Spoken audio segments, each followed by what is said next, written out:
very different to Iron Maiden, Pink Floyd. Mm. We're currently working on another one of our documentaries about Pink Floyd, and of course, you did a fantastic cover of "Wish You Were Here." Have you ever been tempted to cover any other Pink Floyd songs?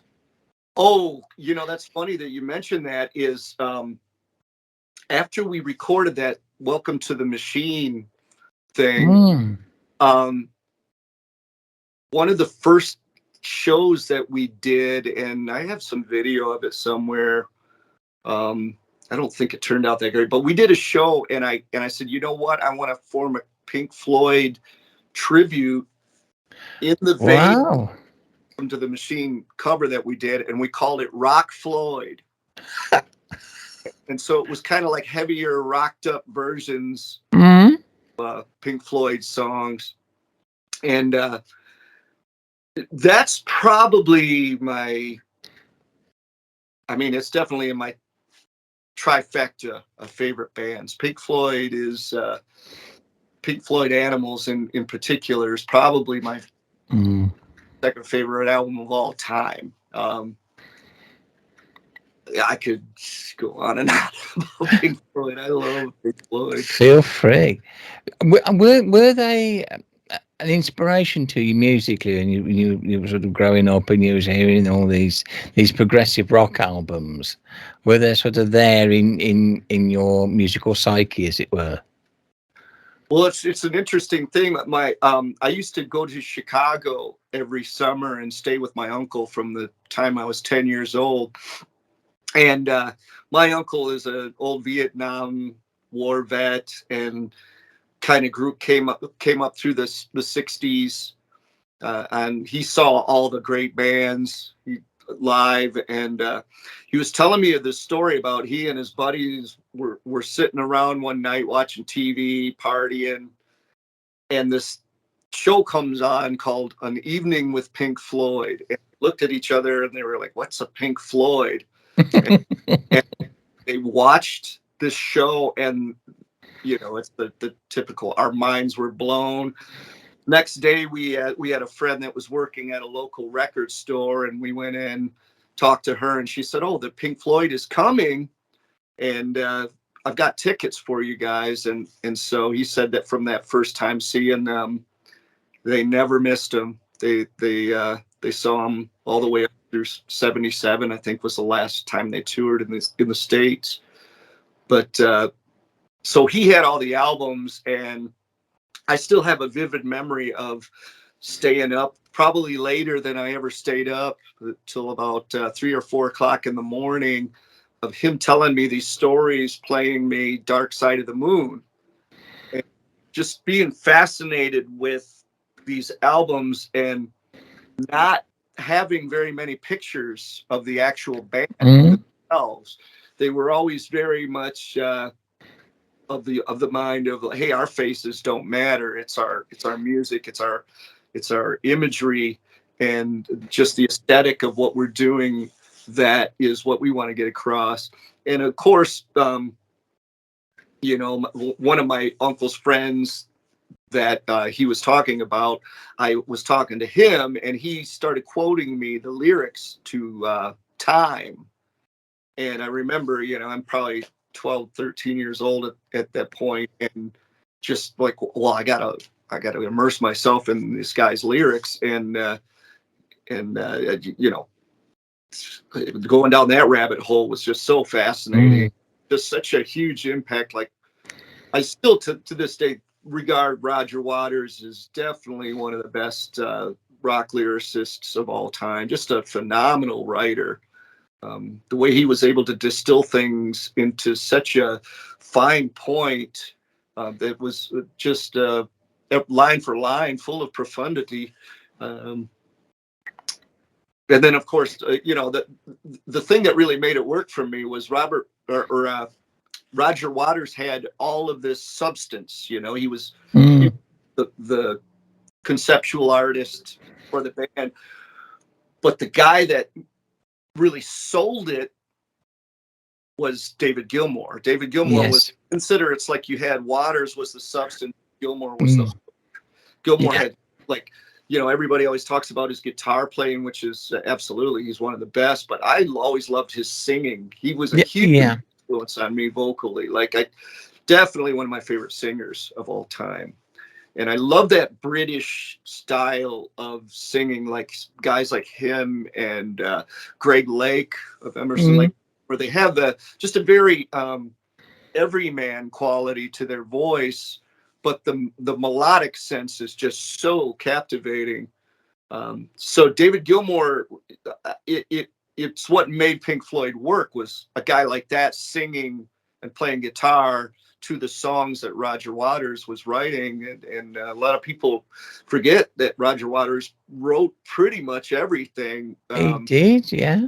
With the occasional co-writing with David and Richard Wright, but certainly wrote all the lyrics and most of the actual chords to the song. Yeah, make it sound beautiful. So it was always a disappointment that they were always fighting and still are today.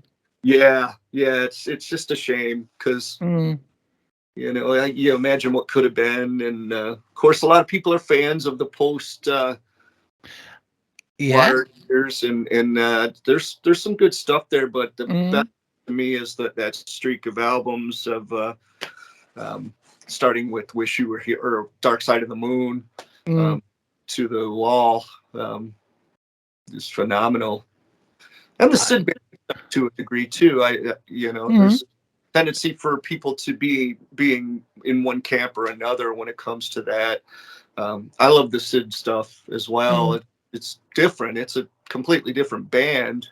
Which it was. They had a totally different philosophy in terms of music construction, and it was a totally different era. It was the product of its time, which was the psychedelic period, wasn't it?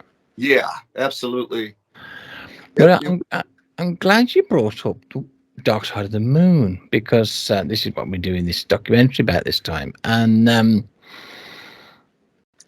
we're sort of looking at how that music has kind of permeated up throughout the years into bands such as yourselves, such as Widetrack and many other bands. How important, or wasn't it important at all, indeed, you feel free to say, was Dark Side of the Moon? One of my friends said it is the definitive album of the 70s, and I at first was like, oh no, it's not. And then I thought about it. I said, an argument certainly can be made for that. I mean, that's saying a lot. The 70s to me is the greatest musical era of all time, but and certainly it's spent more time on the charts, as we all know, than it certainly did. I think that the Pink Floyd, it's interesting when I was giving lessons here a couple of years back, a lot of the kids that I was teaching, they were more interested in learning like two bands, especially Led Zeppelin and Pink Floyd. Says it all. Yeah, and which was very encouraging to me. And to a lesser degree, a little bit of Van Halen in there and stuff like that. But especially Led Zeppelin and Pink Floyd. And I think that it's just that music is so eternal. It's, I don't know, I'm sure I'm biased, but aren't we all? We all have our biases. Yeah. I don't know whether you've heard, but Roger Waters is re-recording Dark Side of the Moon, presumably to get back at Gilmour again.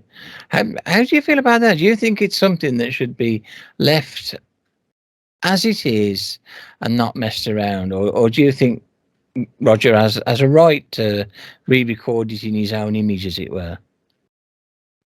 Well, he did a version of Comfortably Numb recently, and I thought that was done well. It was interesting. It was a little peek into the man in the present time.